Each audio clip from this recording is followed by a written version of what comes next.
Alright, we're going to find out if this actually works. We're trying to do this from Bula. Oops, there we go. Fixing to find out. So, if I'm really lucky, I'll have enough juice from their free Wi-Fi here to be able to do this, and hopefully not too much background noise. And there is no shortage of background noise, so we're fixing to find out. And for that matter, I didn't get a chance to put it out there over the ether ways, so we'll see whether anybody actually shows up, since I didn't market it at all. And I have a terrible pen I'm trying to use. But we'll find out. We'll get started here in about 5 minutes, assuming anybody shows up. And I'm going to try to dig for a better pen. This one is leaking, which is never a good thing. There's my pocket protector when I need it. Hopefully any of you are in Florida. You've fared fairly well. If you're listening to this, that means you have more internet than I do, because the office and the house are both without any internet. So this was the best I could do on short notice, was go to my second secret office, which is Bula.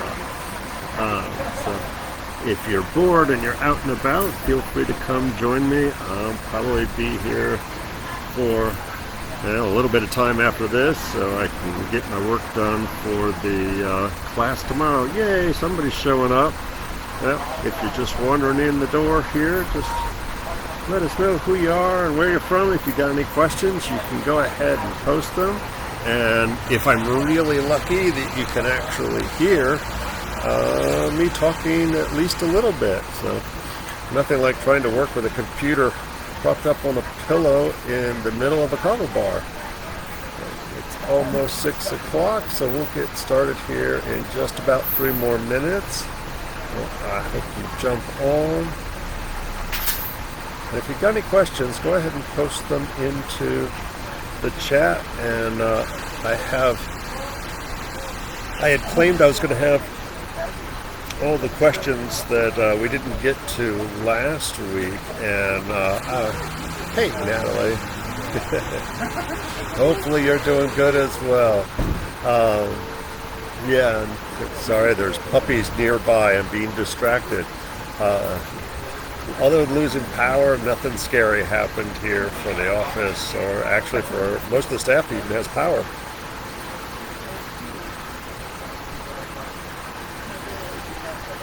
Glad to see somebody's on here. I gotta have somebody to talk to. So don't worry, we'll get started here in just a minute. Oh my God, it is such a cute dog over there. I'm gonna just be constantly distracted with all the people and puppies. How's the sound? Because I know there's like fans going because everybody's overheating out here and lots of back chatter. I'm trying to keep the computer as close to my face as I can so I can overwhelm the machine. So I'm not smart enough to know how to get rid of the background noise. Yeah, I'm just ignoring my yard for the moment. Figure I'll do that in a couple of weeks. Oh, good. Super happy to hear that. So if you're just joining us, let us know who you are, where you're from, and we'll get started here right at 6 o'clock, assuming I can actually see the time here.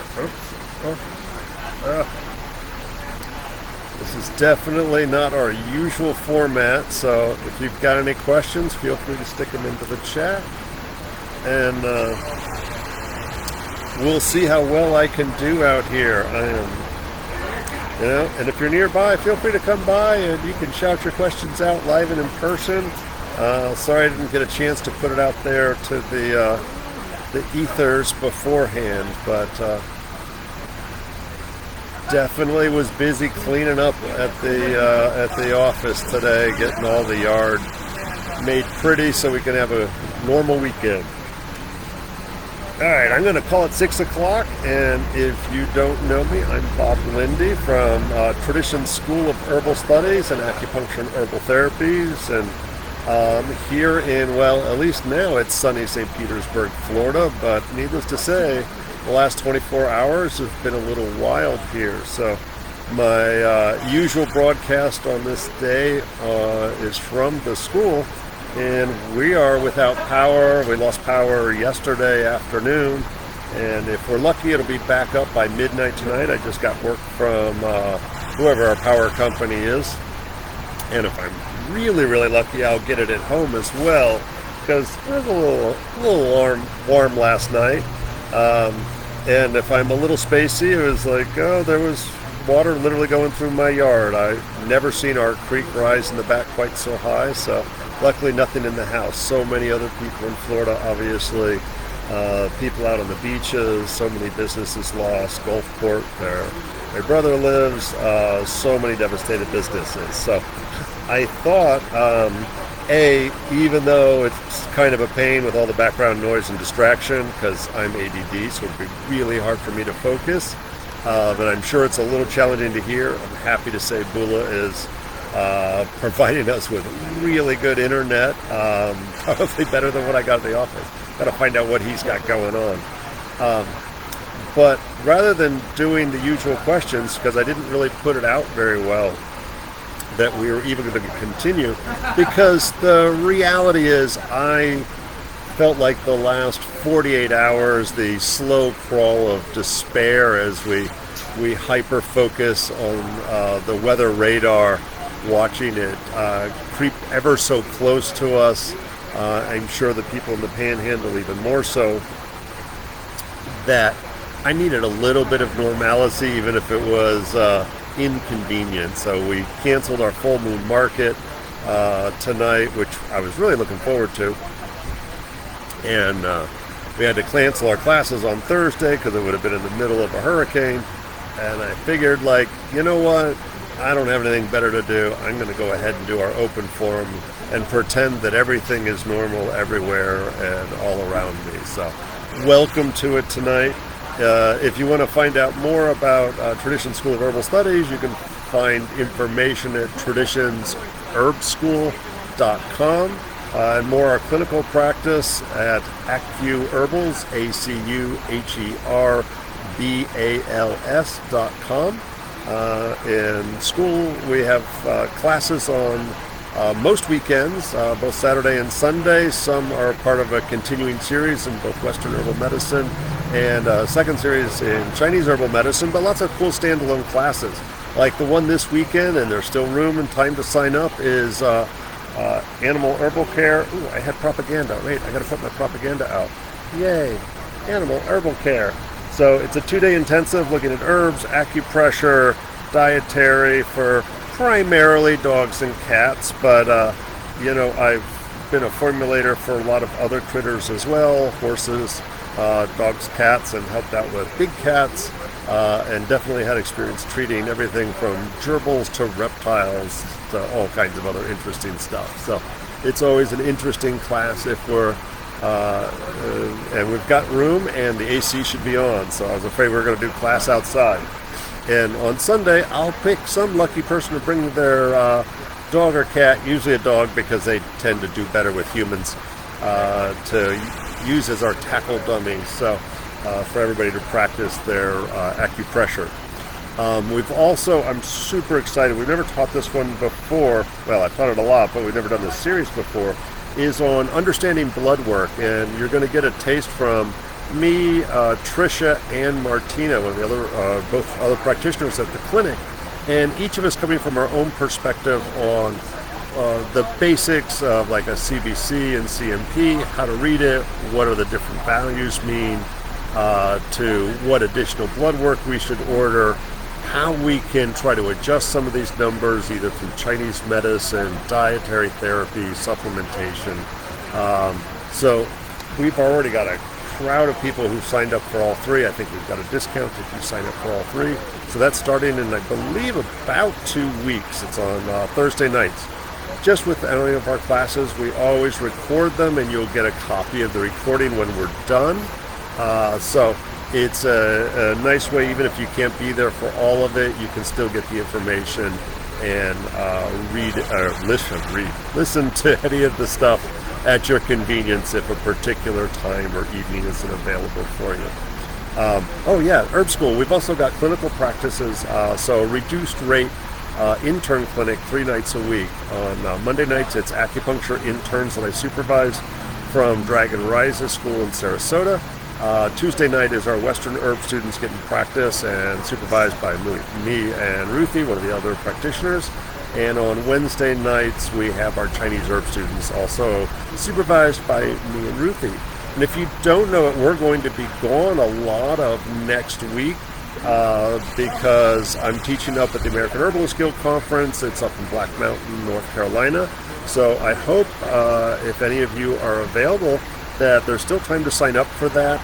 I think the lodging on the property is full, but there's plenty of lodging in town. And Ruthie is going up there with her bus, so I know she's got room for a couple more people in the bus. She may have room in actually the cabin that she rented. If you're like, yeah, I can't afford it, can't do it, please check out the American Herbalist Guild's website. They have a virtual option, so for a lot of their classes, you're able to get them super cheap virtually. Of course, you miss out on all the cool activities and meeting all the awesome people and recharging your batteries in that beautiful location. It's the same location as where I go for Medicines of the Earth, so I'm a big fan of that property there. Lots of cool hiking in the mountains, and lots of cool critters to see for everybody there. So if you're just joining us, I'm going to get started here in 1 second and actually answering questions. But if you've got any questions, post them in the chat, and we will get those going. I'm going to try a different format than I have in the past. I know I was supposed to answer those questions that we missed out on last month, and we literally just ran out of time, I think. Noisy. But all of my notes are somewhere at the school. I did save them with all the questions, but the AC's off and there's no light there, so I didn't go digging around for them. So I decided I was going to focus on a particular subject, and a couple of people had suggested we change the format. And nothing wrong with answering questions, but at least for half of the time we're doing this, that I create a particular theme that people can ask questions around the theme. And I thought it was appropriate. I know a lot of our people are local, even though we get a national and international crowd of folks who are jumping on here and listening, because so many people in the Florida area and sadly now Georgia and the Carolinas are being inundated by this storm, have been inundated by other storms in a larger swath of area. I thought it would be appropriate to talk about both physical and emotional trauma, and a little bit of the physiology of that, but also to talk a little bit about some of the herbs and approaches we can take. Boy, you can tell I didn't get enough sleep last night. It's been a long time since I've had to sleep in the summertime without AC, and lots of trees hitting tree branches hitting the roof. But, feel free to interrupt me with questions. If anybody's like, oh, I can't wait to ask this question, feel free to chuck it into the chat there. And I promise I will work it into it. And the chat is, it's always a trick to see how this thing works. All right, cool. And we've got a couple people online, so yay, I'm not talking to myself. So it's really funny how most people separate physical and emotional trauma when they talk about it. And I honestly believe that they always should be talked about as a single entity. Because, especially when we look at physical trauma, there is always an emotional component that goes with every physical trauma. The shock of pain, the fear of disability, if you don't have health insurance, you're worried about whether or not you need to go to the hospital, how would you pay for it?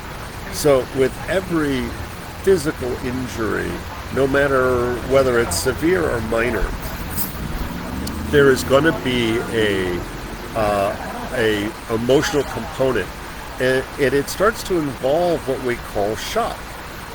And shock is a physiological response to an injury. But here's the interesting thing. People go into shock from emotional injury as well, so emotional shock. And we've all been there. If you're driving your car down the road and the car comes out of nowhere, tries to sideswipe you, almost hits you, but everything slows down. Your vision narrows in, and your reflexes improve, and you grip the wheel, and somehow you magically like accelerate and twist the wheel and get around them. You hit the brakes and you stop, and you start sweating, you start shaking, you may start crying, you might get dizzy. That's shock. That is an emotional injury that your body's received because you weren't hurt. It was just this rush of adrenaline that pumped your body in to allow you to do this abnormal feat. And all of that stuff, it dumps sugar into your bloodstream. So when you get your adrenaline pulses into your bloodstream, that releases glucose into the body, and it's there so that you can burn lots of energy. Your muscles are fueled to do whatever it is they have to do. And then it's over in a millisecond. It has no place to go. So that can be life-saving, but it also could be debilitating, and debilitating to the point where shock can cause death. We hear about people who get scared to death. That's shock going to the extreme. When we get that dump of blood sugar into the bloodstream, that can spike your blood sugar. If that's already abnormally high, that can actually cause a serious heart issue. Obviously, our blood pressure goes up. Lots of things change physiologically. So it's always a challenge when we're dealing with that and somebody just gets, the little kid gets a little boo-boo on their finger and they start crying. We're like, oh, it's not that bad. You just need to go get over it. We say that to men and women sometimes too. And it is through ignorance that we do that, and recognizing that everyone, whether it's an emotional shock or a physical shock, is going into shock, and it is creating a strain on the body, which is a type of trauma beyond just the injury, the twisted ankle, the paper cut, the broken toe, whatever it may be. It's still a part of what's going on, and ultimately it's really important that that's also being treated at the same time. And I'll preface this by saying that if you're doing if you're sitting here like, oh, I can't wait to learn a little bit about physical and emotional shock, I would say from the physical standpoint, it is important that, I'm not going to sit here and try to online do a remote first aid class, because 2 hours is barely enough time to introduce myself sometimes. So I always recommend that everyone, I don't care whether you're 10 years old or 90 years old, having a basic first aid class. The Red Cross does it, a number of other organizations do some basic first aid. Also, in that same breath, CPR. Now you can do CPR classes online. I always say, if you've taken it before, that's fine, refreshing your skills. But if you've never learned CPR or first aid for that matter, please find a class that's in person so you get some hands-on practice with that stuff. I think so many people found out this weekend. I'm following the saga on Facebook. People being stranded in their houses. People were injured from downed trees. That they were paralyzed because they didn't know what to do. And so whether it was a neighbor that was hurt or themselves that got hurt, was how do you care for yourself in this scary situation? And what frequently happens, there's a number of accounts, and I'm so lucky that the waters weren't that bad, and my immediate friends and family and staff, everybody's pretty good. But I heard about people who were standing on their countertops or climbed up on their roofs, and so in the rain, in the dark, maybe they had supplies with them, maybe they didn't. But the process of getting up there, I'm sure they pulled some muscles, scraped some knees, and maybe worse. But the fear that goes within that means that they were emotionally traumatized, and they're emotionally traumatized by this whole process of the storm. And that's fine for 5 minutes. We've all been scared for 5 minutes. But if they had to stand on that countertop for 5, 6, 7 hours, or they had to sit up on the roof exposed to the elements for many hours, then that's an awful long time to survive on adrenaline. And people frequently get exhausted, and they go from high energy, high excitement, pacing back and forth, very strong, to collapsing in exhaustion. And when that's talking about in the water or in some scary location, that becomes very dangerous, or if they're in poor health, life-threatening. So I'm going to start by saying, forget the physical injuries for a second. Treating for shock is extremely important. And so anytime you're dealing with a emergency situation, obviously hurricane is quick on my mind, but car accidents, house fire, somebody falls out of a tree, if you're the person who's first on the scene, or you're dealing with your own family members or the other car, your own car passengers, this first thing to always remember is to spread calm. The single most important thing to do is literally go about everything with a firm but calm voice, a calm mind, and trying to think ahead as you're dealing with these things. If you're working for individual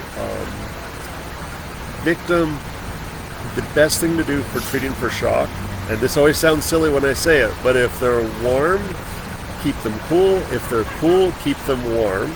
So keeping something, whether it's a blanket, a towel, a poncho, that you can put on and off, because their temperature may fluctuate as their glucose or sugar levels go up and down. It's good to elevate their feet about 6 to 12 inches off the ground, so long as that there's not a leg injury and they're not injured or that hurts or makes them uncomfortable.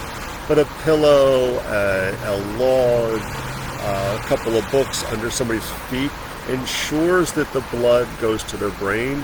What sometimes happens, that initial explosion of adrenaline and blood sugar will elevate the heart rate and the blood pressure, but as that quickly comes down, all of a sudden the blood pressure drops really low and you can get people who become unconscious. It's really important. Like, it is normal for people to be thirsty when they're going into shock. They'll have cotton mouth, they'll have difficulty talking. They may be slurring their speech. You may think that they're drunk or high or something like that. That's not uncommon. As that blood sugar level comes down, that they will appear to be inebriated. So if they're conscious, sipping water, but something with sugar, honey, is fine to give if they're conscious. But if they're wavering in and out of consciousness, never ever try to give them any kind of fluid, liquid, solid, or anything else. If you give them anything by mouth, they're more likely to become injured, drown in their own fluids. So we want to make sure that we don't do anything to obstruct their airways, their mouth. So as long as they're talking and you're trying to keep them calm, certainly the first thing, I should have said this first, when you come across any kind of victim, injury, car accident, you name it, always call 911. You might be able to do all kinds of miraculous things with herbs and CPR and so forth, but you want the next highest level of care to get there as soon as humanly possible. And they won't get there if you haven't called first. It's too easy to forget to do that. If there's more than one person, you ask somebody else to call, and you can start rendering first aid. And treating for shock is frequently, if they're breathing, if they're not bleeding, they have a heartbeat. Those are the things we check for first, just that life-saving maneuvers. Assuming that's all stabilized, the next thing we have to do for everybody is treat for shock. Every bad TV show, you see all the people sitting around with a blanket, the ambulance or the paramedics, they're all giving people blankets. And that's literally to treat them for shock. and they'll say, no, if we're going to transport you, you have to get on the gurney. You can't just climb into the back of the unit. The reason being is they know that as soon as that adrenaline wears off, you're collapsing. And so they find it easier to put you on the gurney, wheel you in, take away that risk of falling that is likely to happen, and it's very easy for them to also elevate your feet in a case like that to make sure your brain's getting enough blood to it. I think I said giving sugar to maintain the blood sugar levels is always a good idea.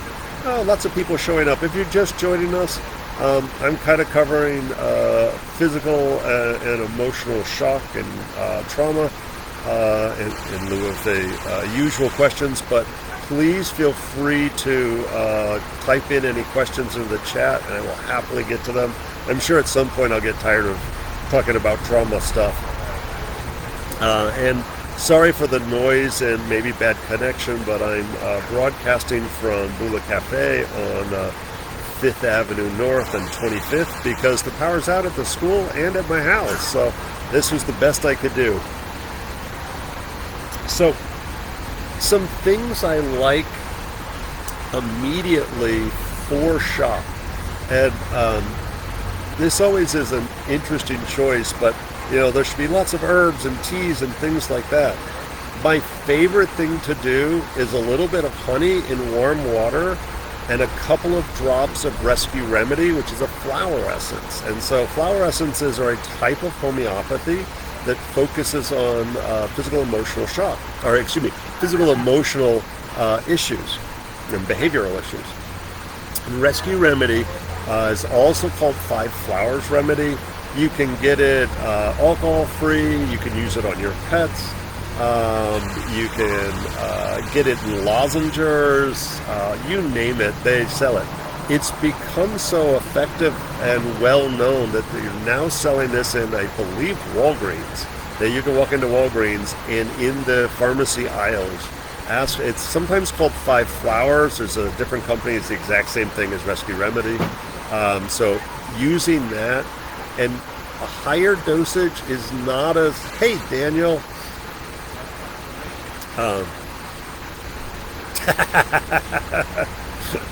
You got bamboo growing really high, breaks up hurricanes. Nah, only in my dreams. I hope y'all are safe where you are. The Rescue Remedy or flower essences in general, you're better off doing it more frequently than a higher dose. So I always tell people do like 1 drop of Rescue Remedy like every 10 minutes if need be, rather than drinking the whole bottle down. Really is effective. It's also something that can be used for animals. It's something that can be used for animals. I'm sure a lot of your pets were freaking out. Luckily there wasn't a lot of thunder and lightning, but I'm sure the storms and limbs hitting roofs and things like that were scaring the crap out of dogs and cats. You can give that to them, interestingly enough, on acupuncture points, for those of you who are familiar with some of the acupuncture points that are very relaxing. My favorite is yin tong, and this is the same on dogs and cats. Oh, there we go. Look at the camera, Bob. It's right between the eyebrows, so on the ridge between the eyes for dogs and cats. There's a ton of other points, but that would be my favorite. Most people can find that easily. You can put it in their drinking water, put a few drops on their food whilst they eat, if they're eating. Can all be effective. A lot of times, like last night, knowing that, actually I'm going to say yesterday afternoon, knowing we're going into a stressful situation, I'll frequently take prophylactically, i.e. preventative, knowing I'm about to have 12 to 24 hours of high stress, I'll go ahead and take an adrenal formula. So I like the innate adrenals, but there's 1,000 other brands out there that have your usual adaptogenic herbs or stress herbs as a part of their formula. It comes in capsules, it can be a tincture, it can be any of those. And taking that prior to going into a stressful situation really helps the body from over-responding to the... sorry, there's people moving around and I'm easily distracted. It's important to take that beforehand. So I took that about noon yesterday and then took another dose around 9 o'clock last night, knowing that there was going to be a lot of stuff going on. And when I woke up in the morning, before I assessed the damage, that was the first thing I took in the morning so that I didn't get too stressed out by dealing with all of the, seeing the damage and trying to help neighbors and things like that. So really keeping something like that on hand can help immensely going into that. If you're familiar with adaptogens, there's no particular one that's necessarily better or worse than another. I particularly, people are likely to either be growing, or you might have a Tulsi, a holy basil tea that's sitting around. You can use that. The ginsengs are always a good choice. A lot of people don't know Schizandra berry. It's a Chinese herb. Where's my... I'll be able to type weird words that I say in here. It's a Chinese herb called Wu Wei Zi. I actually have a tincture of that at home, and I added a dropper of that into my drinking water because the Schizandra berry, Wu Wei Zi, besides being an adaptogen, helps us with stress, minimizes sweating, it has the unique characteristic that it helps with hand-eye coordination. And if you've got tree limbs falling on your head, or you're trying to, do too many things at the same time, then having really good hand-eye coordination can be really helpful for that. So finding the combination that's right for you is helpful, but don't overthink it. The list of adaptogens is almost endless. They're frequently nourishing herbs. They're not overstimulating. As much as I'd like to claim that coffee is an adaptogen, it's not. Although opinions vary on that. It's a stimulant, but not an adaptogen. So really starting to think about having that around. I hate to say it, there's another tropical development possible next week where I'm not going to be here, so I guess I don't care. No, that's not true. Hopefully it hassles somebody other than us next week. But do keep your eye on the weather. Around Thursday or Friday, we should know whether there's going to be an issue or not. So, rescue remedy, adaptogens, and I will say that, let me delve down the emotional trauma aspect a little bit. And so, certainly shock is normal, both physical and emotional stressors. But a lot of people have either weren't prepared for the shock that they had, or have had multiple shocks. We talk about soldiers with PTSD. I read an article just before I logged on here that just in the Pinellas County area, first responders responded to over 1,000 people that they had to rescue in homes and boats that were stranded somewhere out on the beaches or in the water that hadn't receded, elderly that couldn't escape. So those folks all are dealing with this long-term stressor, and no one can be prepared for it, even though we all play it off as an ex-soldier, Desert Storm veteran. Where it's all a bunch of bravado that we're constantly just playing it off like we're not terrified. We're all terrified at every moment. Every first responder that's going out there is putting their life in danger. But even more so, I know there's 5 confirmed dead in Pinellas County alone. So every time they open a door or they look around a corner, they're not really sure what they're going to find. And that is traumatizing. So yes, looking at those things like rescue remedy, acupuncture can be really effective. specifically auricular therapy. There's something called the NADA protocol. It's a terrible name, but it's the NADA protocol. And there's a website that's 5 points that we put in the ear that helps us adapt to stress. It balances the whole body out.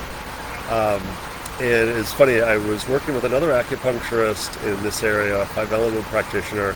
We were both involved with Acupuncturists Without Borders, and it was probably 15, maybe 20 years ago that we decided to do, it was part of a national study that Acupuncture Without Borders was doing.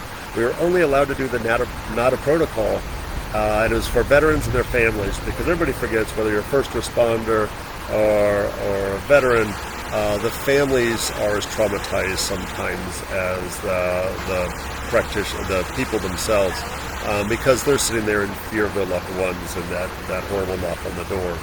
So we were able to treat all of these people, and I would say in the couple of months we did it, we were doing it twice a week in the evening, and we did it for a couple of months. And we're thinking, oh, maybe they get a good night's sleep or their blood pressure comes down a little bit. But I was always shocked at how, when we asked how they were doing, and only those 5 points in the ear, we did both ears, 5 points, and they would come back and like, my pain is gone, that's there all the time. We weren't treating them for pain, and their nightmares had reduced or stopped. Their sleep had improved. Their blood pressure was staying good after just a few sessions of doing the NADA protocol. So Acupuncture Without Borders and Herbalists Without Borders both go out frequently in places where there's been earthquakes and hurricanes and those kinds of very traumatic things. And although they help the people who are the victims of natural disasters, frequently the people they work on the most are the first responders, the nurses, the doctors, and so forth, all those frontline workers, because they're exhausted. They're putting in a minimum of 12-hour days, sometimes 18-hour days. They're sleeping in adverse conditions, so they're all exhausted and emotionally drained. So I know from my students and graduates, most of you know how to do the NADA protocol, just the auricular therapy, 5 points. It's very, very easy to do. For those of you who aren't familiar with it, we're working on the 2025 classes, and I decided I was going to do that as a class for the general public, because I really think it's an easy skill, an effective skill, and a safe skill that kind of like everybody should know CPR and first aid. I think it would be really nice if everybody knew how to do auricular therapy, and there's a few contraindications, but they're easily asked and very safe to apply. So I'm looking forward to teaching that class for the masses. I don't know the date. That's a Tricia question.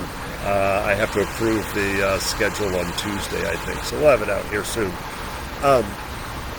So one of the things, and I know this isn't very herbal, but I think it is the most effective, is looking at, we talk about stress is related to the vagus nerve. So long-term stress really creates huge physiological changes, everything from digestion, sleep cycles, blood pressure, it changes the heart rate. Like, these aren't in your head. Antidepressants are not the answer for this. It's literally the vagus nerve. We're talking about the sympathetic and parasympathetic nervous system. We get caught in that fight or flight state of mind where we become paralyzed with fear. And it doesn't, anxiety, whatever we want to call it. So the answer to that is to improve the strength of the vagus nerve, because it truly is the vagus nerve that, if the adrenal glands are responsible for fight or flight, the adrenaline, increasing the glucose levels to increase the heart rate and constriction of the blood vessels, then the vagus nerve is the opposite of that. That's responsible for rest, relax, digest. Sexual function is a part of that. So for fertility, both men and women, for proper timing of hormones, and we think of hormones as frequently just our sexual hormones, but that is thyroid conditions. Stress has a huge impact on the thyroid. Stress has impact on erectile function. Stress has an impact on menstrual cycle and the proper release of all of the hormones like luteinizing hormone, follicle stimulating hormone, and that effective utilization of those hormones. And there are a number of fairly easy and free techniques. I don't always go for the cold water in the face, but I think that's part of the benefit of the cold plunge that's gotten very popular, is because that's helping to tone the vagus nerve.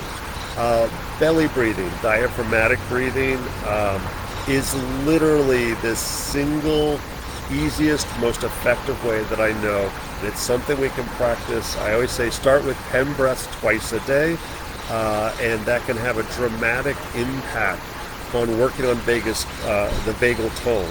It doesn't happen immediately. You don't do it one day and you magically are cured. It's something that the more you practice it, the better you get, the more resilient, and the more you get out of that fight and flight and into that rest, relax, and digest state. So really just a simple technique of utilizing that. And I know everybody's sick of hearing it, getting a good night's sleep and using good sleep hygiene. All of those things are so important in helping to manage that long-term stress, the effects of emotional trauma, and ultimately even physical trauma. How do we surmount this thing, this hurdle that we've had put in front of us? So I know we're supposed to be talking about herb crap, but I think these are just as important, if not more important, than the herb stuff. So let's talk about a few of the herbs that are really effective for this. So your adaptogens, I think, are important. A few that people don't think about, passion flower is a really good one, and there's passion leaf and flower that is a native plant. That's Passiflora incarnata, and the leaf and flower is used for that. That can be tinctured, it can be used as a tea, you can grow it wild, but frequently what we find is passion flower that we grow is not the incarnata. That has an all purple flower. Usually, like the one we do have incarnata at the school, but most of what we grow is Aedilis, because that grows the fruit. I always call it Edibilis. It's not. It's Aedilis, and what it is it has crap tons of fruit. So literally, we're giving away extra fruit. The medicine is in the fruit more than the leaf on the Passiflora Aedilis, and that kind of has a white and purple flower on it. So we use passion flower specifically for when you have this repetitive thought. You're like, I hope that hurricane doesn't hit. I hope that hurricane doesn't hit. What am I going to do with the hurricane? What do I do if I lose my roof? And we sit there and ruminate over the same basic things. That's passion flower. And it's like, does it help with other stuff? Yeah, sure, sometimes. What it's great for is that very repetitive circular thinking where you can't get this one idea. And that could be you're afraid to go over a bridge and you got to drive over a bridge. That can be you're afraid you're going to run into somebody and there's going to be a confrontation, that you dread that every time. Like, what if I see them at the grocery store? What if I see them? What if they come out of their house? What are they like? That's that repetitive thought process that really causes us to be paralyzed so frequently, losing sleep. Passion flower, we frequently listed in the sleep herbs. It is good for sleep if that's keeping you up at night, if you're sitting there at night ruminating. But remember, passion flower, anxiety hits us in the day and the night. And so if we find that passion flower makes us a little bit too relaxed, you adjust your dosage so that you could use that during the day as your anti-anxiety. It can be situational, or just take it 3 or 4 times a day. It's totally fine to take. Generally considered very safe. Doesn't make a difference, tea or tincture. It doesn't taste horrid as a tea. I like my fruit at night. I'll eat, when the passion fruit's in season, I'll eat one fruit as my late night snack. And I usually sleep really well, for better or worse, but I feel like it takes the edge off. I don't think about stuff. Way easier for me to go to sleep. I get to sleep a little bit faster if I'm not exhausted. The other one, and so there's there's that circular thinking where we think about the one thing. Another one is when we have scattered thoughts, where you think about everything, and it's like, what if this happens? What if this happens? What if that happens? And you think of every conceivable bad scenario. And so instead of having one ruminating thought, you have 1,000 ruminating thoughts. Valerian is excellent for that. And again, a lot of people know valerian to be this sedative, nighttime only herb. And yes, it's good for that. And I'll put a caution on valerian. Valerian is not good for that hyper-focused, type A, list maker kind of person who's very regimented and logical in all that they do, because this will make that even stronger, and they become hyper-fixated, hyper-focused to the point where they can't sleep, and it causes them anxiety. So it's a small percentage of people where it's that extreme, but make sure you're matching the herb with the person. And I know, I usually talk about energetics. I'm sitting here babbling away, staring off into space. Nice. So yeah, matching the right one to your sleeping pattern is so important. And I usually talk energetics, a hot, cold, wet, dry, and certainly that's important, but it's not the only way to think about herbs. You can think about them based on their specific indications just as much as we can talk about them from their energetics. So I'm trying to go in a little bit different approach, looking at those specific indications. Another one I really like is blue vervain, and I'll do a shout out to Seven Song. I think Seven Song, and that's the number 7 song, I believe that's his website is sevensong.com. I love the way he describes blue vervain. He's got like a video, he's got a write-up. He's just a wonderful dude with so much information. He gives away all of his information. He's such a giving guy, great botanist, great medicine maker, specializes in first aid, but he does other stuff too. He does a lot of first aid. But he describes blue vervain, and I agree 100%. It's kind of a cool herb, but it's for the hyper-focus, the type A. The way I always think about it is the list maker, the person who has like everything that they do, like they have it scheduled out every 10 minutes into their day, and they obsess over it, and if they don't get to line out something on their list, they actually causes them anxiety. Things that are done spontaneously causes them stress and anxiety. Those people, the blue vervain does a really good job. I will say the blue vervain you can do as a tea or a tincture. Blue vervain is a very challenging flavor. Most people find that unpleasant. So I actually say tinctures are best, and the glycerin is fine. If you can't do alcohol, but so we've got one for circular thinking, we got one for scattered thinking, we got one for hyper-focused list making. Another one that we hear a lot for that frazzled at your wit's end, and there's a couple of ways that can show up.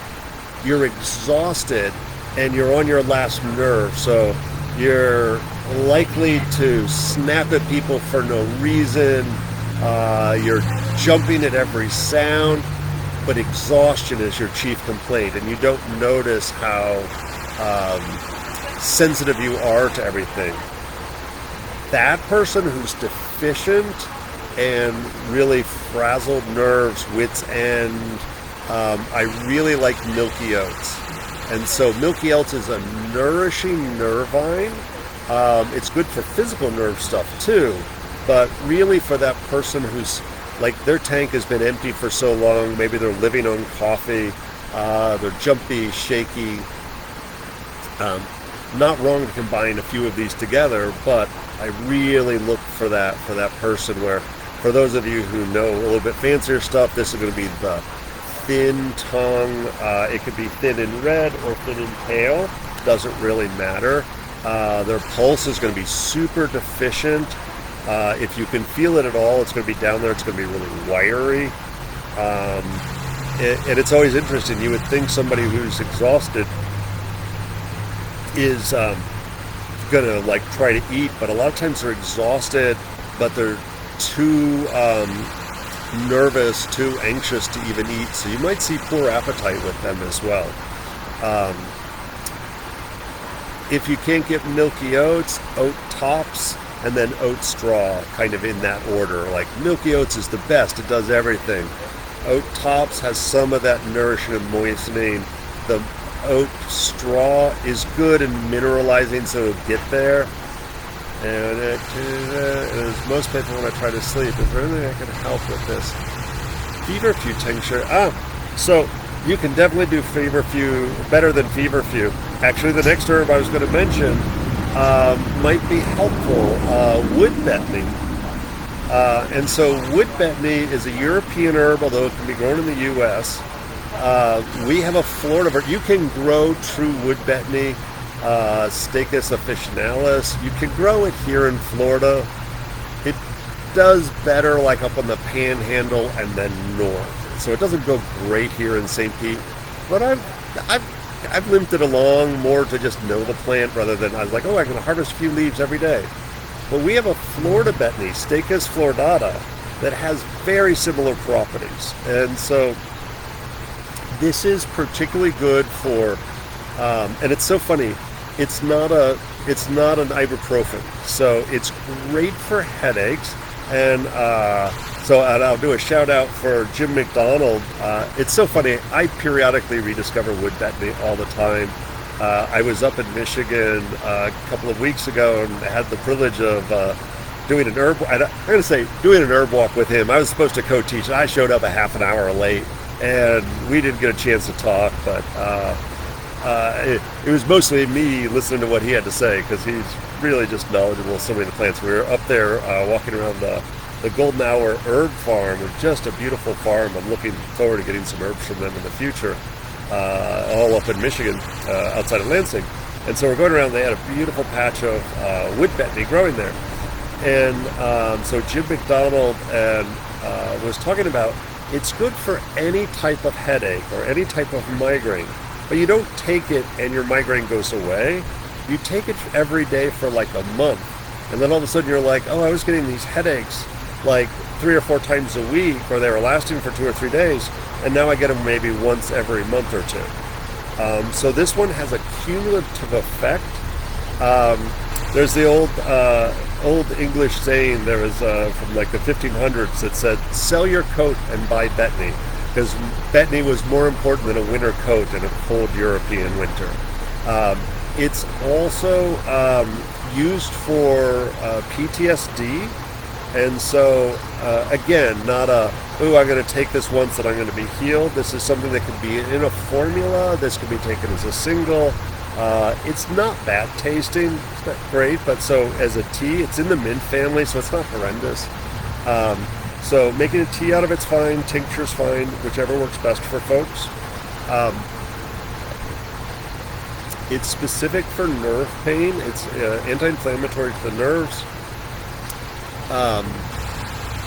Also nice because we also hear about St. John's wort's great for nerve stuff, but St. John's wort interferes with so many of your medicinal, your prescription drugs, that I only recommend St. John's wort internally if they're on no meds, no over-the-counters, no birth control. Then it's fine. It's a great herb for physical nerve damage to emotional frazzled nerve stuff.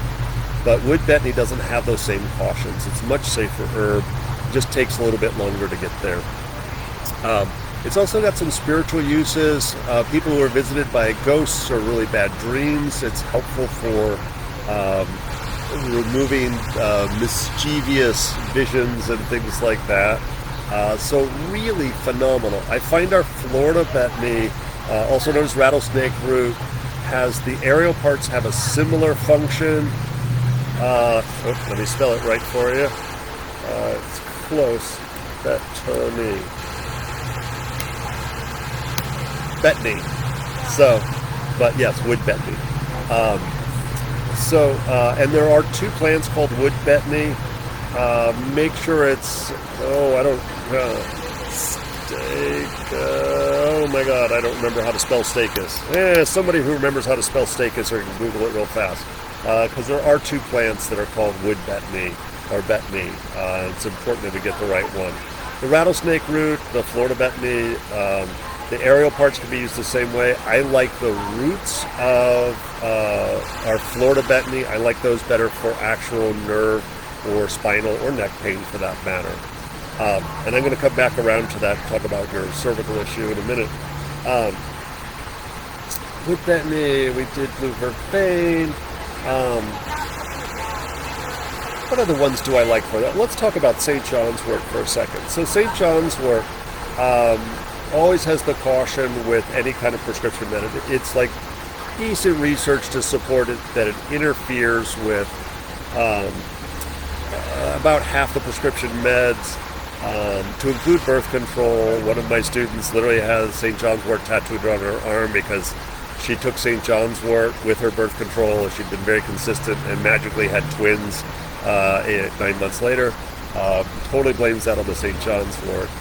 And but if you're like, well, yeah, but I'm on this med or this over-the-counter pretty consistently, I don't want to risk it. And I will say, if you're not on, you're on Zippo over-the-counter prescriptions, enjoy the hell out of St. John's wort. Super safe.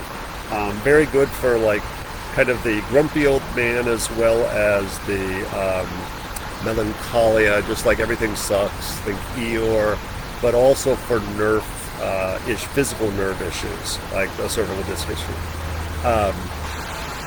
But St. John's wort oil, so you can do an oil infusion out of the plant, and it's easier to buy it. Working with fresh plants is challenging if you're not a good experienced medicine maker. The St. John's wort oil can be applied topically for any kind of nerve or neuropathy pain. So that could be pinched nerves in your neck that you put it along the spine in particular, as well as out to the side wherever you're getting the nerve. If it's going into the face, if it's going into the neck, going down to the arms. You can use it from where the injury is, further down where it's being hyperstimulated. There's no risk of herb-drug interactions as long as you're using it topically as an oil. And that can be used for diabetic neuropathy, so the nerve pain. It can be used for sciatica. Super safe topically. Good herb internally as long as you're not on meds. What other ones do we like for this area? It's funny. Let's talk about some of the physical pain, and I will put there's some emotional pain aspects with it as well, but it's primarily physical and muscle pain and fascia pain. I really like I'm going to not say unknown, because lots of people know about it. Corey Pine Shane likes to talk about it. Pedicularis. There. I think I spelt it right. Pedicularis. I've not found it in Florida. I've grown it here. Again, this would grow in North Florida okay. You can find it in Georgia, the Carolinas. I know we've got, I will say, we got it fresh from Oshala Farms. Last year, we tinctured up a bunch of fresh pedicularis. And this is sad to say, I don't think of it frequently enough for muscular pain. You can use it as a tea, a tincture, and it can be applied topically as an oil or as a liniment. So this is a great one. You don't find this one on the health food stores. This is one that people tend to wild harvest, and oddly enough, it grows on most continents, not in Antarctica, but all the habitated continents, pedicularis grows and is used for similar types of pain medicine. The one consistent thing is acute muscle pain, fibromyalgia pain, and then when we look at different cultures, they kind of get different ideas of where the value of it all is. So it's one of those that, like, oh no, that one's worth trying for muscular pain. Another one that's not thought of often enough, I'm going to say kudzu. And there's two parts of the kudzu. There's the kudzu root that is a good anti-spasmodic, particularly for the neck and shoulders. So that may be helpful for if you've got nerve injuries or compressions in the neck. There's oftentimes neck spasm that's all through everything from the SCM to the scalene. All kinds of stuff gets contracted that kudzu's good for. Kudzu is also very high in iron, so it's mineralizing. We see that in a lot of our very deep roots. It's also a soup thickener, so you can literally buy it, chop it up, and put it into a vegetable or bone broth and make a little bit thicker consistency with it. Kudzu flowers are also used for emotional pain as well as addiction. And so I've seen, it's one of those things I teach a lot of my students. I sometimes mention on herb walks, the idea of many of our purple-colored flowers have either a spiritual or emotional use to them. Kudzu flowers have kind of a bluish-purple flower, and we see it's used both for physical addiction to alcohol. It processes the alcohol out of the body very quickly, so we shorten some of the withdrawal time, or we put you into withdrawal faster. But it's also used for some of those emotional components, relaxing, calming the mind, but the root is better for the upper body spasm kind of idea. And I do apologize, I just came up with the idea of doing this for tonight's Herbal Open Forum. Feel free to ask questions as we go. I have nothing prepared here whatsoever because I was out cleaning up the yard at the school all day. I'm going to switch to, I didn't mention the skull cap. Skull cap is such a good one to have handy, in the same way that for acute injuries, I really like the skull cap for that acute trauma, emotional shock, physical shock. I really like the rescue remedy, the 5-flower remedy. I really like the ear seeds and the Nada protocol. For chronic or acute anxiety, either one, skull cap, scutellaria, is such a great herb.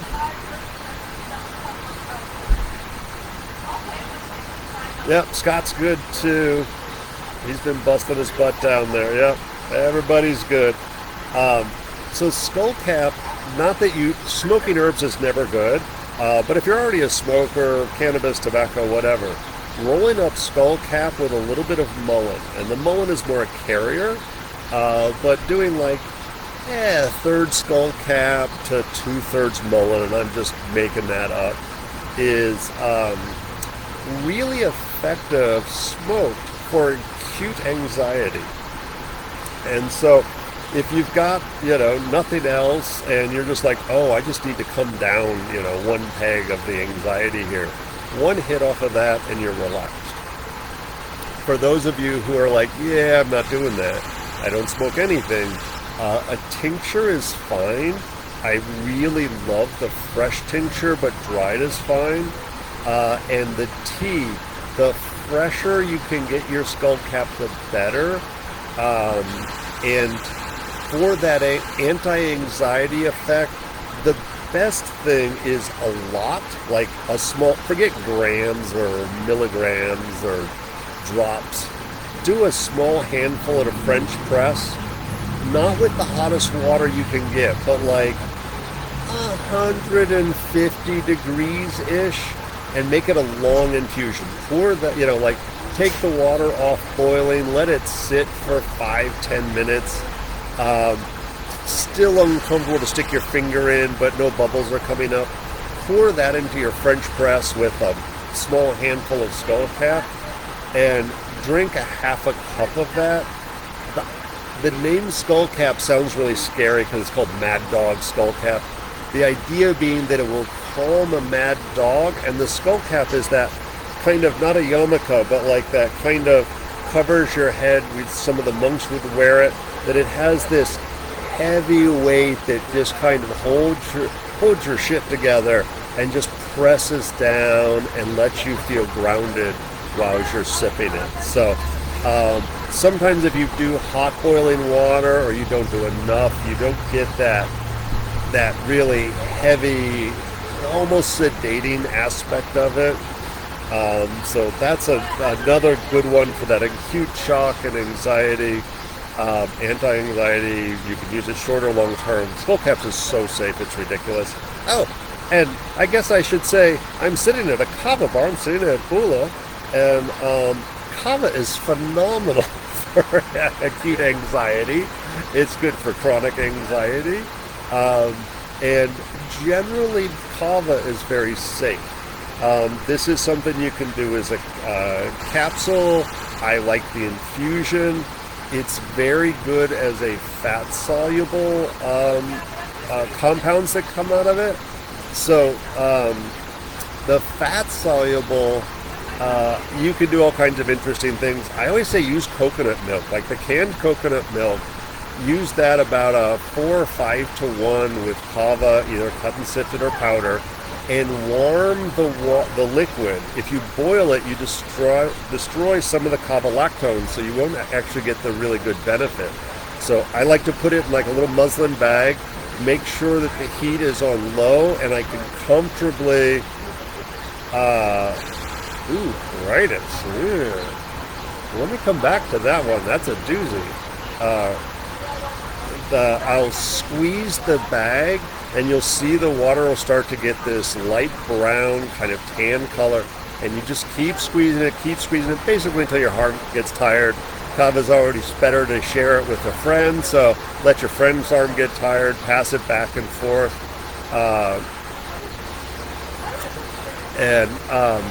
The other one, since I'm also at the kava bar, I'll mention is besides kava is kratom. There's cautions with kratom for sure. With kratom, it is a good painkiller, so it's analgesic.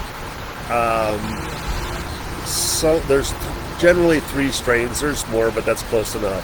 There's red, green, and white. The whites are more stimulating, my personal favorite, and helps with things like ADD, ADHD. It doesn't make me jittery at all. It doesn't keep me up at night.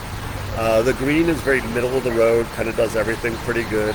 The reds are more relaxing and better for both pain and anxiety. So it does fill the opiate receptor sites. So for somebody who is taking opioid drugs legally or illegally, somebody who's in recovery from opiates should use a great deal of caution with kratom. And I say that because it can cause the same types of withdrawals, especially for folks who have had to go through opioid withdrawals in the past.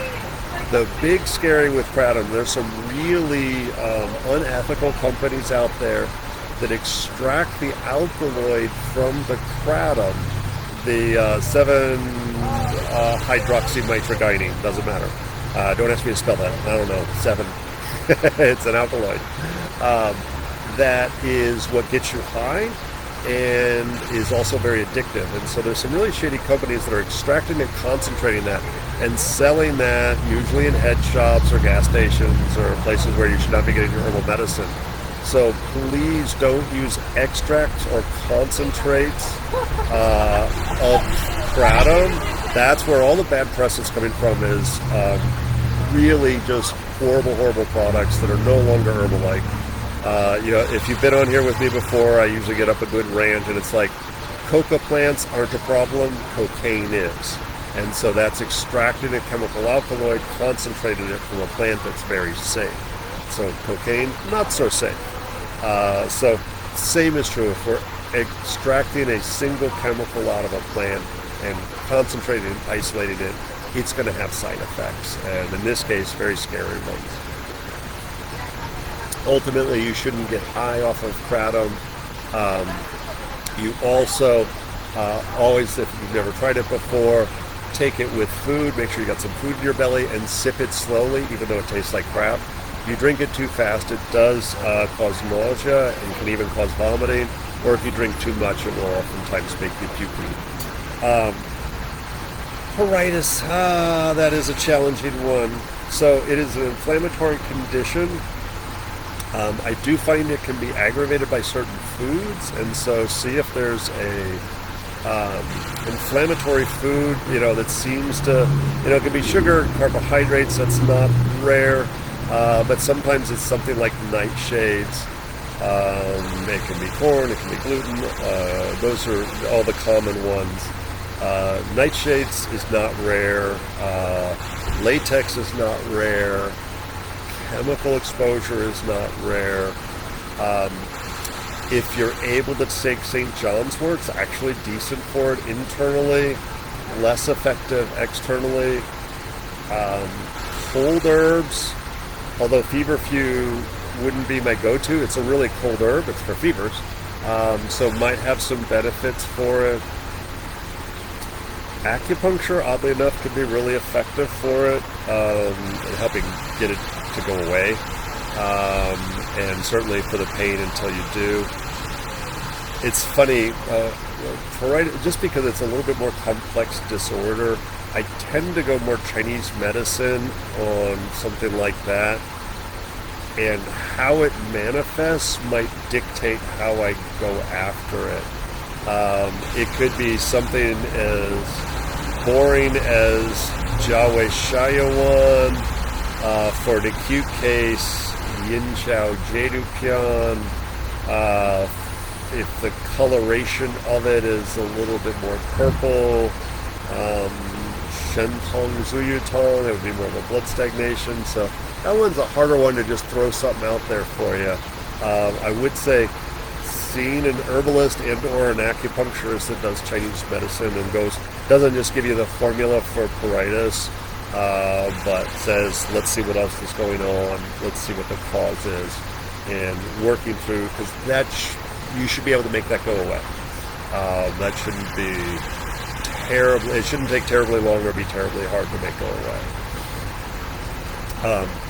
Let's talk a little bit about physical trauma. I've kind of mixed the two a little bit. Oh, it's my 7 o'clock station identification. So it's like we got a small crowd, but a good crowd. If you don't know, I'm Bob Linde. I'm an herbalist and an acupuncturist here in St. Petersburg, Florida. And I'm the owner of Acupuncture and Herbal Therapies, where we've got a couple of acupuncturists, a bunch of herbalists, all practicing out of there, one spiritual worker, and we've also got Tradition School of Herbal Studies, which has a variety of different programs. We have a beginner to practitioner for Western herbalists. We've got a beginner to practitioner for Chinese herbalists. And we have a lot of standalone classes for somebody who just thinks herbs are cool. There's a Thursday night class series that's a whole variety of things. Either we talk about a single herb or a single mushroom. We do some seasonal stuff. We've got Trisha doing the anatomy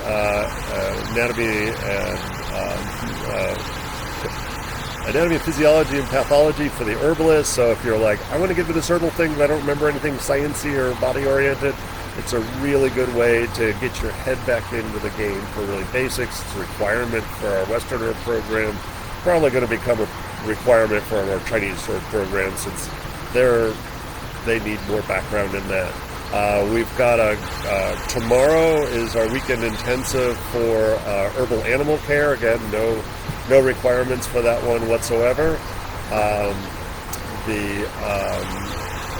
We've also got our 3-part series on understanding blood work. And so that one, I wouldn't say is, although herbs are a part of that, every human should be able to understand the abbreviations and all the blood work they get from their doctors. I get so frustrated. I've heard so many times, the doctor said my blood work was fine, and they are clearly ignoring things when they should be ordering a secondary blood test to ensure that you're doing preventative medicine and not just dealing with the symptoms that they give you a drug for 5 years later. So many diseases can be prevented by doing a good job with the blood work. So this one is starting at the beginning stage. So if you're like always wondering what all those weird abbreviations were from your doctor, it's always a good place to start. We've also got a plant nursery there. Should be back together again. It was a little trash, but everything's cleaned up, and I know Mike's going to be putting everything back together tomorrow morning. So plant nursery will have a lot of edible medicinal plants that we grow here in Florida, so we know they're possible to grow here. The focus is on medicine on those. And then 3 nights a week we've got student clinic. So Monday nights are our acupuncture students, senior acupuncture students from Dragon Rice's school. And on Tuesday night is our Western herb students, and Wednesday night our Chinese herb students. All are supervised by me or one of the other great practitioners at the clinic. And definitely call and get an appointment. You can find out more about the clinical practice and the school. The clinical practice is Herbals, AcuHerbals.com, and the school is traditionsherbschool.com. Hopefully follow us on Facebook. We're always posting good stuff. Also, I forgot to mention this at the start. I'll upload this to the YouTube page for the Traditions Herb School probably tomorrow or the next day. I got to prep for class tomorrow. But you can watch I started this during COVID, so you'll be able to watch all the old things we've talked about, all the new things. And I kind of like this format of starting to still answer questions, but kind of creating a theme for it each night. So it's the last Friday of every month. And usually if it's within my power, every once in a while we have a glitch, but if it's within my power, I'm always doing this sucker. So that's always an opportunity to answer questions for my students, to ask clarifying for classes, for novices, to get a few answers questions. Usually we have a bigger crowd because I advertised this like a week before and I totally forgot. I think I'm spelling this right. So hemorrhoids can get very severe and serious. So there's things that you can do. Find out why you have hemorrhoids. It can be from constipation. It can be vascular insufficiency where the veins are prolapsing. It can be from a lot of heat. It can lead to all kinds of scary stuff if not properly addressed, but always go to the root problem of that. It could be from vitamin C deficiency, you name it. So there's a Chinese formula that as long as you're not on prescription drugs or pregnant, I'm going to say Fargalin is safe. That would be my big caveats. There's not specific things I'm worried about, but there are herbs in there that might interfere with some medications, so I always like to look at that. People are taking meds. I will say Fargalin, I believe I'm correct in saying that it's not a vegan formula. There is some seashells in there, but it is specific for hemorrhoids.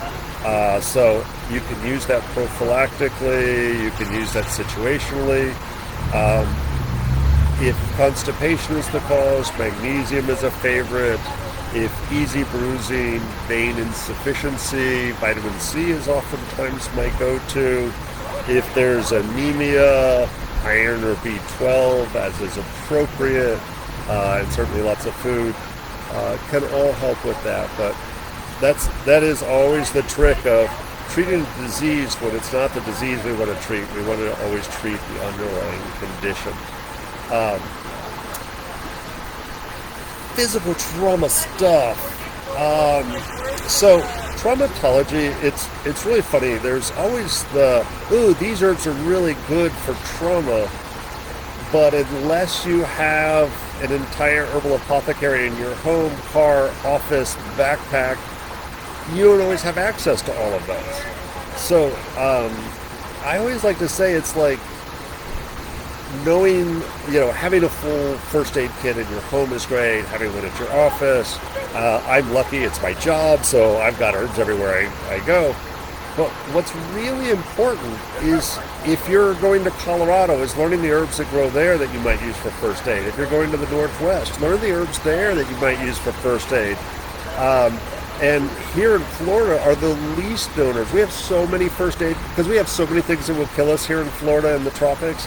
We need lots of first aid stuff, like alligators, crocodiles, water moccasins, so I think 600 different types of mosquitoes, a bunch of which will kill you, all the mosquito-borne diseases, ticks, mites. Oh my God, it's overwhelming. Crazy people. No. So it's important that we, so often people says, ooh, I twisted my ankle, and the only thing people know is arnica and comfrey. And the reality, arnica is up to about, $300 a pound, and comfrey can't always do it internally. It's a possibility in short-term cases, as long as you're not pregnant and you don't have liver disease, but topically is very safe. But the reality, if you're not walking around with a bunch of comfrey in your back pocket, how are you going to use it? Like, it could be days or weeks that you get to it. So I'm a huge fan of saying what grows by you where you are that you can utilize for first aid. And so something like the soldier's button is a good styptic, stop bleed. If you live up north, or you grow it here in your yard like I do, yarrow is a great first aid, and it has, we always say, like, yarrow is good for diaphoretic, makes you break a sweat, so the flowers are used for colds and flu, the leaves are styptic and antimicrobial, yes, and there's an analgesic property to the roots, yes, yes, yes. But the reality is we can do the leaves or the roots internally, and almost has a normalizing effect to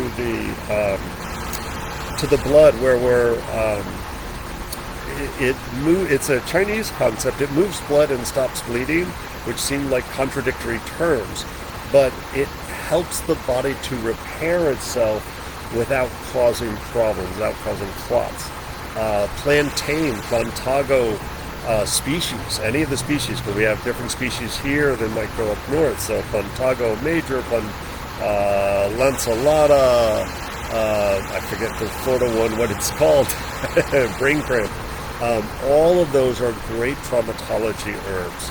Arbutinus alba, the Spanish needle, can be taken internally and externally for everything from infections to swellings. Aloe, we always think of it for sunburn, but again, that's great on a sprained ankle because it's hot and swollen. So this is where energetics becomes really common. Comfrey, of course, is wonderful, the leaf or the root. Externally mashed up. It's so funny. I gave somebody a leaf, and I always say mash it up and put it on something. And somebody just took the leaf and they just put it on. It's so itchy and irritating. They were like, no, it's horrid. It kept me up all night. You said to put it on there. I was like, no, I said to mash it up. And so you have to get it all juicy and mashed up, and then it's not itchy. So really important to process or powder that plant properly. Comfrey I love for any closed wounds, swollen, twisted, broken kind of thing. I don't like it for deeper wounds, puncture wounds. Plantain will do better for those. It's going to grow instead of covering the skin on the top, which is what comfrey does, it has allotonin in there that is a skin growth stimulant. It used to be a drug. The plantain will grow from the inside out slowly, and everybody forgets it's a very highly antimicrobial.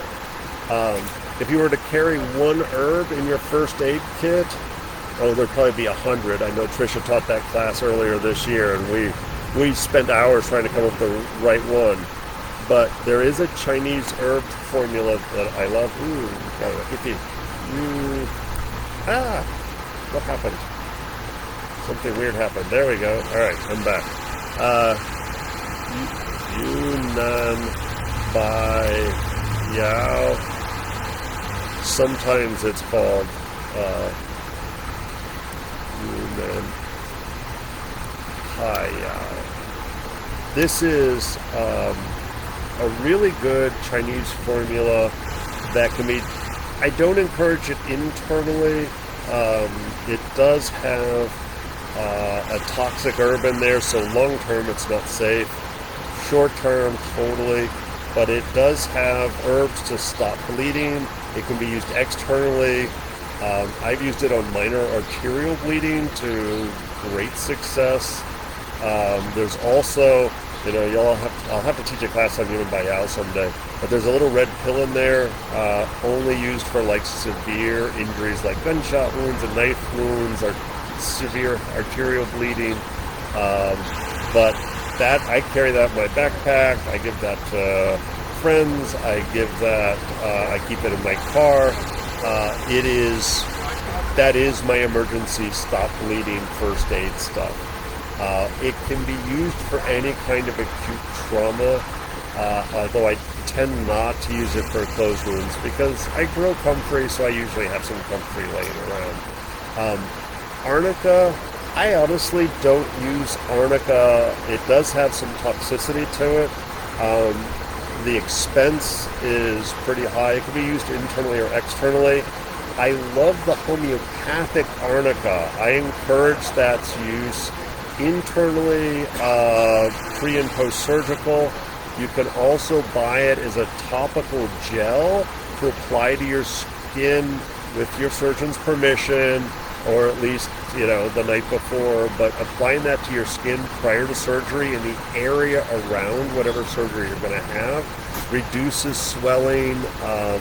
Really just phenomenal results. I had a woman who was going in for a facelift, and I told her to take the homeopathic arnica internally.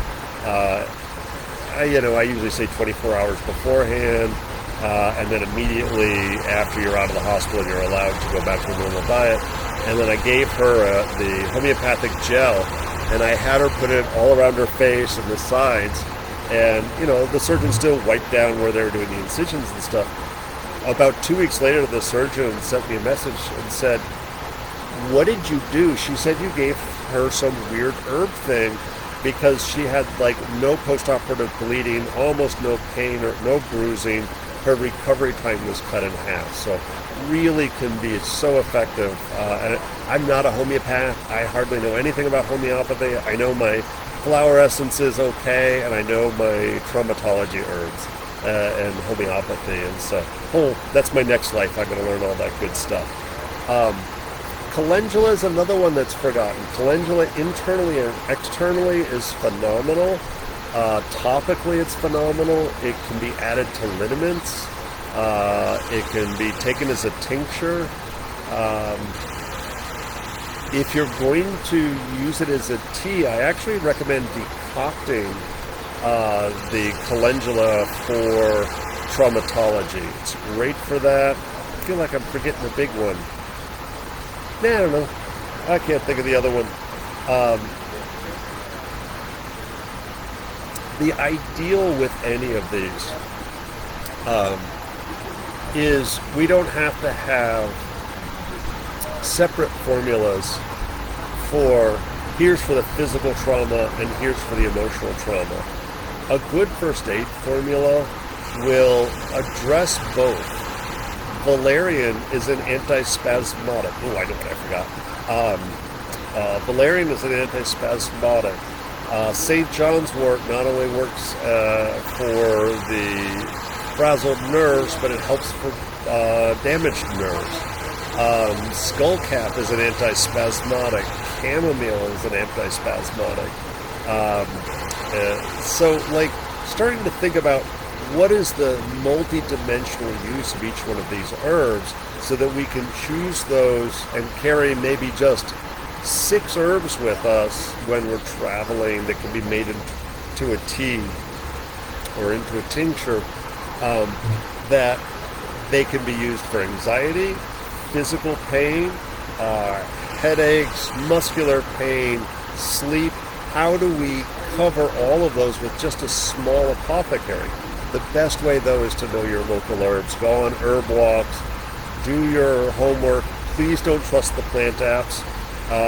You can trust the plant apps if you take Mark Williams' botany classes. So if you get botany in a day or botany every day, you start to learn that, because the plant apps will literally kill you. AI will kill you. But if you know botany, you're able to tell whether the plant is actually the plant you're looking at that's being identified. And so it's a scary, scary thing. I know enough botany that I'm okay at it, and I find the plant apps are terrible when it gets a little bit harder. So too often they steer you in the right direction. So take a botany class. Mark Williams' class is great. Take my classes, whichever. That's fine. Mark Williams is an awesome dude. I got to check and see if he's got any coming up so I can say, ooh, he's got one starting soon. And I apologize. Obviously, somebody else is stealing all the bandwidth in Bula right now. I know what I was going to talk about. Solomon seal. Solomon seal. And this is both a Western and a Chinese herb. Solomon seal grows from North Florida all the way up to Canada. Oops. And I don't need to shout at you all, do all caps. It's also a Chinese herb, Huang Jing. And we have two different Solomon seals in Chinese medicine. I find the Huang Jing works the same as the Western one. The other one in Chinese medicine does not work the same. So use the Huang Jing or the American Solomon seal. This can be used internally or externally. I particularly like it internally. The Huang Jing is yummy because it's steamed with honey, I think. But this is specific for tendon issues, so tendon and ligaments. Huang Jing is your friend. This can be used for everything from trigger finger, where your finger, where's my camera? There we go. Your finger gets stuck down and you're like, and they want to cut your tendons and shoot you full of steroids. Literally, Huang Jing can fix that very quickly. Also, because we had a cervical issue mentioned, mullein, the root and stem. The root is best for lumbar sacral issues, and I find the stem is better for thoracic and cervical issues. The two could be combined together. You frequently have to harvest your own. There's only a few places I found that sell the mullein root, but you'll get it much better on your own. Mullein is a biennial, and so the leaves are the part we buy all the time. The leaves don't seem to have any use for that. The flowers are used in ear oil, and what happens is at you'll get the leaves the first year and the flower stalk the second year. So you've kind of got choices. You can, at the end of the first year, you can harvest the root. In the beginning of the, if you know where, like, oh, I made these pots and they all have mullein in it. In the spring before the first leaves, or just as the first leaves materialize, you can dig it up. Or you can harvest once it goes and puts out that second year, puts out that center stalk. But after that, the plant dies. So I tend to harvest, just because I have to harvest it when I'm traveling, because I don't usually grow enough here. Going up to AHG, I'll find some place to harvest some mullein on my way up or on my way back from AHG. My ideal is the center stalk has come out, but it hasn't gone to flower yet. So it's this solid, hard as a rock thing. And mullein is one of those great plants. You'll find a field of them, usually in full sun, rocky, really rough terrain. And if you forget to ask permission, you cannot get that sucker out. You'll bring the shovel, you'll be yanking on it, you'll throw your back out, then you'll need some mullein. So make sure you go like, hey, I really got a lot of people with bad backs or bad neck. I need to harvest you for medicine. It will come out like butter. This is true of most plants. Every time I have to pull hard on a plant and it doesn't come, it's because I forgot to ask. Oh, excellent. Excellent, excellent, excellent. And after 2 weeks, go ahead and try it. You'll be able to tell after 2 weeks if you're shaking it every day or you're using a magic butter machine. It really works like a champ. Most people like to wait 4 weeks, but usually after 2 weeks, it's good enough to at least test it out. So good for you for making some good medicine. All right. Solomon's Seal there. We did wood battery. We did pedicularis. We did all of our stress and anxiety. It's also important to look at the Chinese medicine. We have stages of things. Western medicine does too. I think the Chinese sounds cooler. But when we're thinking about somebody's like, oh, I broke my leg. They should go to the doctor. But how long ago did they break their leg is a really important question, because what we use on an acute injury in the first couple of days, or I would say even the first 2 weeks, is going to be very different from somebody who had an injury 4 to 6 weeks ago. Or we have people who say, my back hurts because I injured my back. And we forget to say, when did you injure the back? And they say 5 years ago. So the things we would use for that chronic condition is very different. So when you're working with traumatology, it's really good to use the release exterior diaphoretic herbs. The things we would use for colds and flu are excellent in that first week or two. It's hot, red, inflamed. We have a loss of motion. So cold herbs, moving herbs, sweating herbs in that area to release some of the pressure, and certainly internally, and we can do those internally and externally. Internally, we want to give the building blocks for injury repair, but frequently we're going to use things that are more moving, like blood thinning kind of herbs, maybe some white willow. We can use that other herb that I can't think of the name of. Oh my God, that's always so drives me nuts. Especially, it always happens in the last 30 minutes or so. But that also has salicin in there. So things that keep everything moving, very rich mineralizing things to start healing. As long as somebody's not vegan, bone broth made yourself is always 1,000 times better. But all of that collagen, all of those proteins and amino acids that are in bone broth will help the body repair tissues. This is important because surgery is trauma. I've got a patient who's scheduled for a mastectomy in like 2 weeks, and I was like, start making the bone broth now. They don't have to wait till the surgery. Because they know this trauma is coming, they can start drinking that bone broth now, supercharging the body with all of that, that as soon as she's released from the hospital, she can start drinking it again. Her recovery time will be so much faster.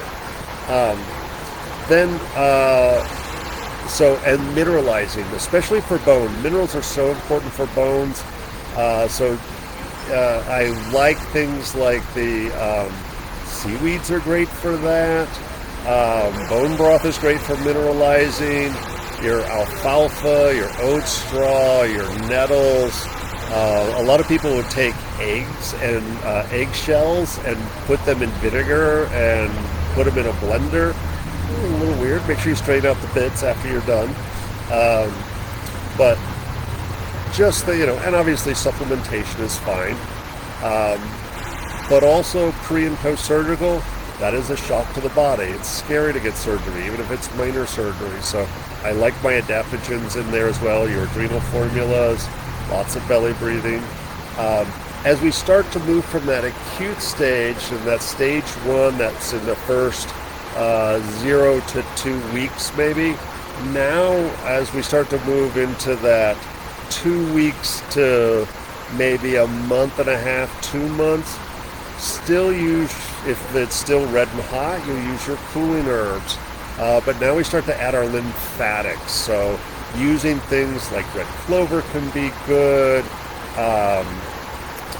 Cleavers, chickweed are really gentle lymphatics. Lymphatic massage towards the core of the body, towards the heart, is super helpful. Belly breathing becomes paramount because belly breathing or diaphragmatic breathing moves 2/3 lymphatic fluids of the body. Even if it's a broken leg where you can't move the leg, contracting the muscles as best you can without causing pain. It might be just moving your toes or somebody massaging the foot. That moves the other third of the lymphatics. After you get past that acute phase, as long as it doesn't hurt, either alternating hot and cold or using warm compresses is helpful. I like castor oil as a massage. Again, that would be gentle lymphatic massage, but it helps to really, at this point, the wound should be healed, so we don't have to worry about that. There are I like the Chinese formulas. I cheat. They're already made into pills called Trauma 1, Trauma 2. Makes it kind of easy. Either in that stage 2 or stage 3, which is kind of now we're just kind of like looking for injuries above the injury. I like to make sure I add that Solomon seal in there, because even if it's a broken bone, the ligamentation got damaged, the fascia's gotten damaged. I like go-to cola to add for fascial inflammation, also good for tendons. Ashwagandha belongs in here as well. Massage is great. Once you're past that acute, now it's like everything's healed up, you can walk, you can do whatever you need to. Massage, whether it's lymphatic massage, but and that can be acupuncture as well, because acupuncture, we get a lot of traumatology in our training. I think some massage therapists do. But usually above an injury, whether that's a sprained ankle or a broken bone, always going like 3 to 12 inches, like to the next joint. You'll find spasms either along meridians, the channels that the acupuncturist use, or within certain muscle groups. Those muscles contracted in order to stabilize the area that was injured, and they don't know to let go. So working above that, either with liniments, magnesium oil is great as a massage oil in this case, but as long as it's okay that everything's healed up enough, doing deep tissue, trigger point releases on those muscles well above the injury before you get up to the next joint can really prevent some of the long-term injuries. If you had an injury where you were immobilized or had to wear a cast, always take the physical therapy or request physical therapy, because that means one side of your body atrophied whilst the other one worked too hard. Whether that's an arm or a leg or anything, it doesn't matter. So trying that balance will start, or imbalance will start to catch up with you 5, 10, 20 years later. So physical therapists are designed to start to balance those musculatures up, or a really talented personal trainer would do almost as good. So if you're like, yeah, my doctor won't give me PT, it's too damn expensive, find a good personal trainer in your area who's really doing like a gait analysis or a grip analysis with you, that's not trying to make you He-Man, but really trying to get all of your various paired muscles balanced up together. And, with everything, herbs rock. Herbs have a huge role in all of this. But this is definitely one of those where it takes a team of people when we're working on traumatology, because whether we're dealing with the emotional aspects, the sympathetic, parasympathetic nervous system, if we're looking at chronic stress from trauma, that could be a mental health counselor. In particular, I love the EMDR as a technique. You don't have to go forever. A few times they change the way you experienced physical or emotional trauma. Finding somebody who specializes in that is really important. Whether we're using homeopathy or herbs, whether we're using good first aid, treating for shock in every type of injury, physical and emotional. But then looking at the long-term care, like that might be a doctor's intervening in there. We might need surgery. We might need a cast. We might need x-rays to rule out more serious injuries. But we might need the physical therapist, the massage therapist, the acupuncturist, the chiropractor. Herbs have a role everywhere along that line. but making sure you work on getting a good team of people together, ideally beforehand, so that you're ready. When you're already immobilized or injured is not the time to try to find the right practitioner for you. So I hope so I know Daniel's on here at least, so hopefully, Daniel, you're not being held hostage by your job with all of the crap here, and that you're going to be able to join us. I found out literally like 20 minutes before I signed on here that we will have AC at midnight tonight. So I'm happy to say that class will be indoors with air conditioning and a PowerPoint. There's going to be a toss-up between my brother's house or outside under tents if we didn't have electricity. But I'm counting on there being electric in the morning. So we'll be able to be at a very normal class this week on herbal animal care. Still time to join us. Sign up for that. If you're interested, you can also do that one remotely. I will say if you have to do this stuff on Saturday, good information, but is easy enough to do remotely, except I would never be able to stay awake remotely. On Sunday, we're going to sucker somebody's dog or cat into coming in and learn acupressure on a dog and kind of learn some evaluation of dogs.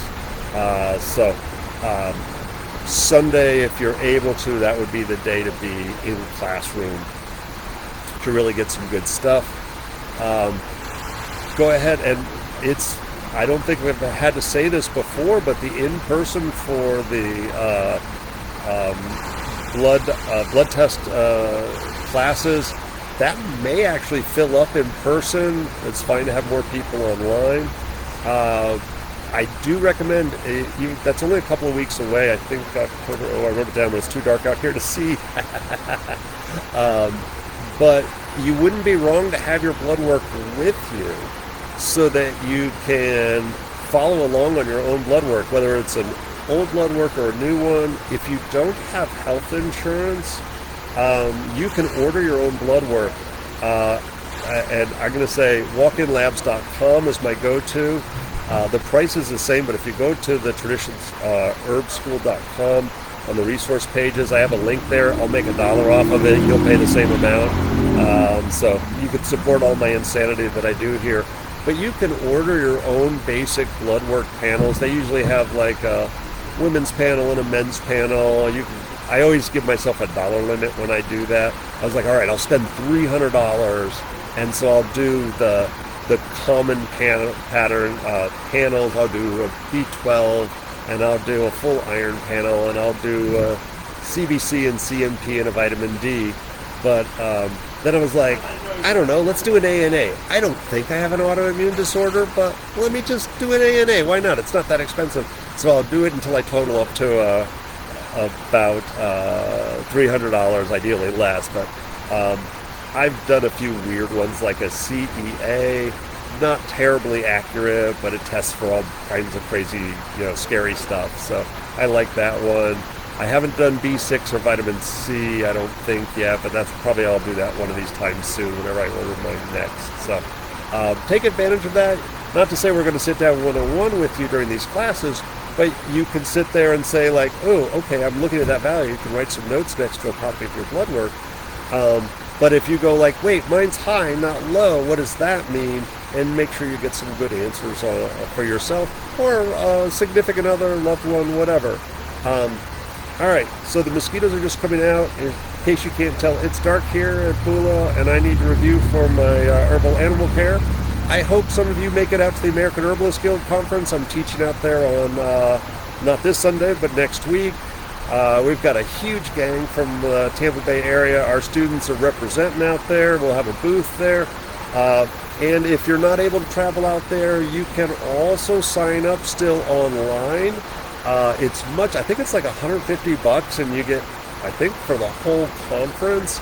I don't think you can sign up for individual classes. I think it's $150 is like cheap entrance fee for that, and you can access all the classes live. I don't know if you get a recording. I'll say go to the American Herbalist Guild's website and see what their deal is. I know they sent out an email today. If you're not already a member of the American Herbalist Guild, you should be. Remedy that. You don't have to be an herbalist. They have volumes of information on their website. If you're in the Tampa Bay area, please check out the West Coast chapter of the American Herbalist Guild. On a monthly basis, we do cool stuff. I know we've got fire cider making coming up at the school through the American Herbalist Guild. There was dream pillows were coming up, and I know we got the herb school, or excuse me, not the herb school, the West Coast chapter of the American Herbalist Guild. We do a camping trip. That's a new thing Shannon created last year, and so we're going to go on our second annual camping trip. It's organized and not organized, so there's lots of free time. We take over the group campgrounds, and we do a couple of herb walks, and somebody's always doing something. So there's probably a couple of activities. They really got it down so that it's fairly cheap and you're supporting the organization, which is always a nice thing. All right, so I appreciate everybody here. I don't know what our next one is, whatever the last Friday in October is. Hopefully I will be doing this under less challenging circumstances. Check out traditionsherbschool.com, sign up for a class, and come by the school, check out the nursery, and sign up with one of our practitioners 6 days a week. One of our great acupuncturists, also 6 days a week. And you can find out more at AcuHerbals, AcuHerbals. You can find a copy of this on our YouTube page, Traditions Herb School YouTube page. And I'm going to get out of here before the bugs eat me alive. So thank you all for tuning in. I'm going to sign off a little bit earlier because I'm going to prep for the puppy class. Good night, all. Thanks for tuning in. Yeah, I got to figure out how to turn this off. Oh, there it is.